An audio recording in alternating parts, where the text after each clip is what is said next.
Bienvenue sur Africa 24 dans cette nouvelle édition du Non-Stop Info. Voici les titres de l'actualité.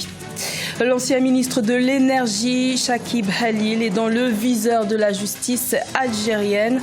Ce proche de l'ancien président Abdelaziz Bouteflika est poursuivi dans 2 dossiers pour des faits de corruption. La 9e édition du Forum Afrique Expansion se tiendra les 4 et 5 septembre 2019 à Montréal. Le Cameroun sera le pays mis à l'honneur de ce rendez-vous d'affaires entre l'Afrique et le Canada. Et près de 225 millions de dollars vont être alloués au projet régional d'électrification hors réseau. Ce programme d'accès à l'électricité devrait bénéficier à 19 pays d'Afrique de l'Ouest et du Sahel. C'est un grand ménage qui est en train de s'opérer au sommet de l'État algérien au lendemain du limogeage du PDG du géant pétrolier Sonatrach. C'est l'ancien ministre de l'Énergie, Chakib Khalil, qui est une nouvelle fois visé par des faits de corruption. La justice algérienne a ouvert le 24 avril 2 dossiers de poursuite à son encontre. Plus de détails avec Ashley Duprat. La purge continue en Algérie après le limogeage d'Abdelmoumen Ould Kaddour, PDG de la Sonatrach.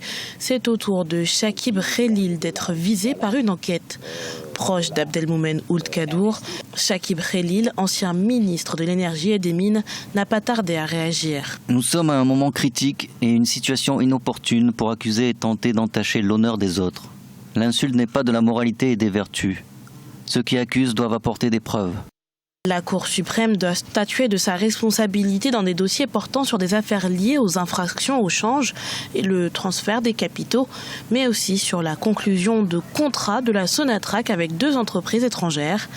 Mais cette soudaine relance de la lutte contre la corruption représente pour certains observateurs la traduction du mouvement populaire que connaît le pays depuis février. La révolte d'une certaine manière pacifique du peuple algérien se traduit après par des actions en justice qui rassurent aussi l'opinion, mais qui donnent une incarnation finalement à ce mouvement populaire. Et je pense qu'aujourd'hui, nombreux sont ceux qui vont se cacher de façon à ne pas trop apparaître, parce qu'effectivement on parle d'une chasse aux sorcières, mais elle reste quand même assez cohérente. Rappelons que ce n'est pas la première fois que Chakib Khalil, proche de l'ancien président Abdelaziz Bouteflika, est impliqué dans un scandale de corruption. En 2013, les autorités algériennes ont émis un mandat d'arrêt international contre lui dans le cadre d'une enquête sur le versement de commissions, puis il a été blanchi en 2016. Vous ne connaissez peut-être pas son nom, mais vous avez sûrement déjà vu sa photo sur les réseaux sociaux. Ala Salah est une jeune Soudanaise vêtue de blanc que l'on voit debout sur une voiture au milieu d'une foule de manifestants. Elle est devenue, malgré elle, l'icône de la révolution soudanaise. Un portrait à découvrir avec Aïssatou Diamanka Beslang. Ala Salah, ou plutôt la femme en blanc, telle qu'elle a été baptisée, grâce à son action dans la destitution de l'ancien président Omar el-Béchir. Ala Salah, âgée de 22 ans, étudiante ingénieure, est devenue, sans le vouloir, le symbole de la contestation populaire au Soudan, qui a débuté en décembre 2018 et qui a conduit à l'éviction de l'ancien président, actuellement en prison. Pour cette tigre du désert, la révolution de son pays est loin d'être terminée. Nous voulons un Soudan meilleur, un Soudan démocratique, un État qui juge tout le monde conformément à la loi sans favoritisme. Nous étions donc sur la place jusqu'à ce que nos demandes soient satisfaites, dont la première est le jugement du précédent régime, ainsi comme tous ceux qui ont versé le sang du Soudan, y compris ceux qui ont commis des crimes et la corruption.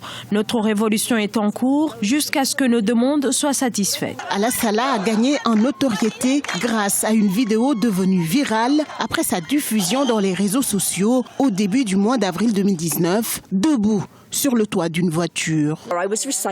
Quand j'occupais cette voiture, je récitais un poème. La balle ne tue pas. Ce qui tue, c'est le silence des gens. C'est le grand poète soudanais, Azari Mohamed Ali, qui décrit la réalité soudanaise, la réalité de la révolution, la réalité du mouvement, la réalité de la rue d'une manière très précise. Le 23 avril, des manifestants se sont entassés dans des trains en direction de la capitale Khartoum pour apporter leur soutien aux milliers de militants rassemblés devant le siège de l'armée, Alassala était dans ce cortège protestataire. L'armée soudanaise fut contrainte de limoger Omar el-Béchir au pouvoir depuis 30 ans. Aujourd'hui, les manifestants demandent un retour rapide à un pouvoir civil. Le Forum Afrique Expansion est en préparation. Cette plateforme d'opportunités d'affaires entre l'Afrique et le Canada connaîtra sa 9e édition les 4 et 5 septembre 2019 à Montréal. La présidente du Forum, Amina Djerba, a annoncé le 24 avril lors d'une conférence de presse à Yaoundé que le Cameroun sera le pays mis à l'honneur de cette édition. Reportage de notre correspondante Viviane Bauken.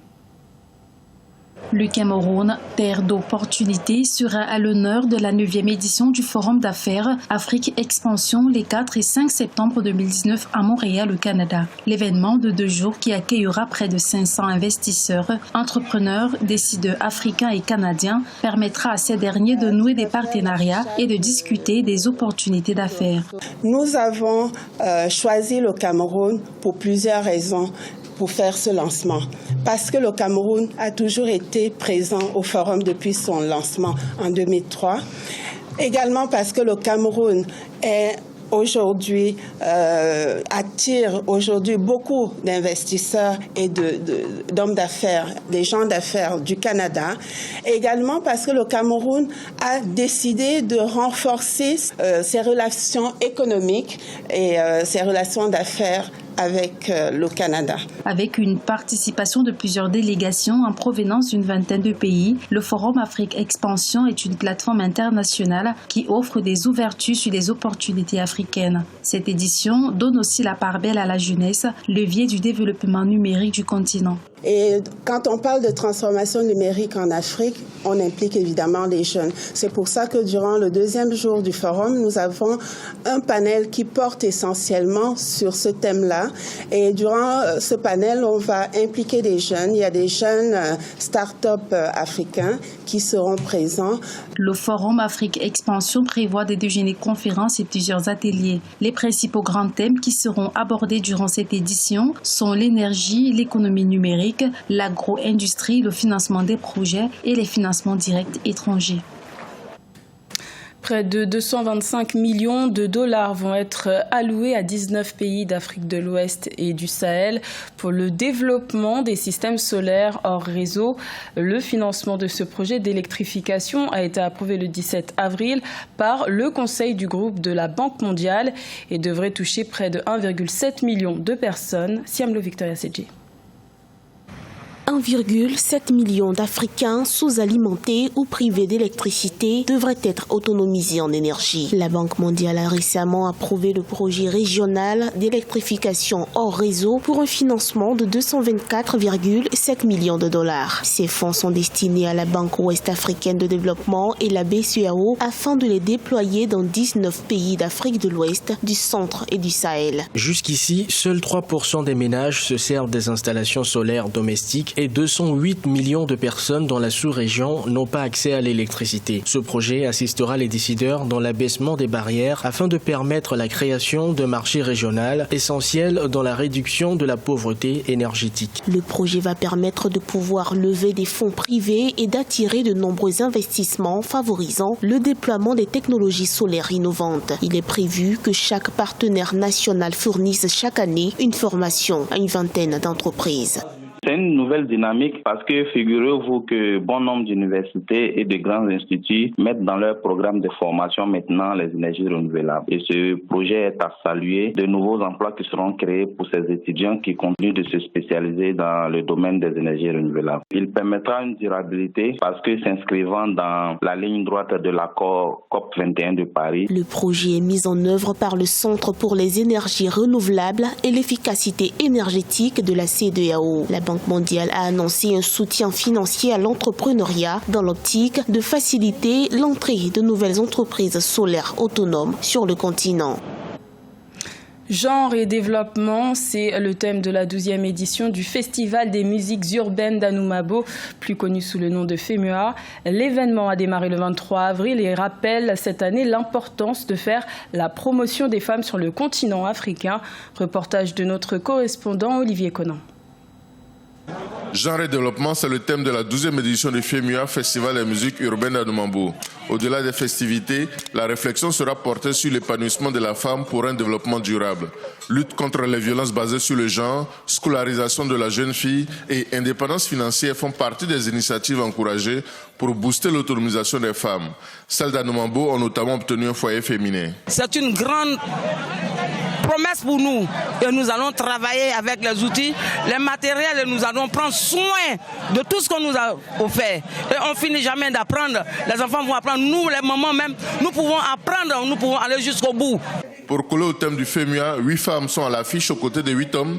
Cette parité parfaite est le message qu'Assalfo, commissaire général du FEMUA, veut que les artistes propagent sur toutes les scènes d'Afrique. Ça m'évoque ma tournée qui commence exactement le 30 avril au Burkina Faso, qui est sur la scolarisation et le maintien des filles à l'école, la lutte contre le mariage des enfants et aussi les IST et les grossesses non désirées en milieu scolaire. Donc tout ça, c'est un combat pour moi et je me retrouve dans ce thème. Le FEMUA 12 a déjà enregistré un résultat avec la décision de la première dame de Côte d'Ivoire, Mme Dominique Ouattara, de faire bénéficier le FAFSI, Fonds d'appui aux femmes de Côte d'Ivoire, aux femmes du village d'Anoumambo.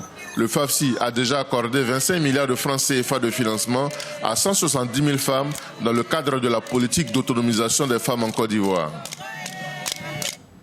C'était le journal de la rédaction. Merci de l'avoir suivi. L'information continue sur Africa 24.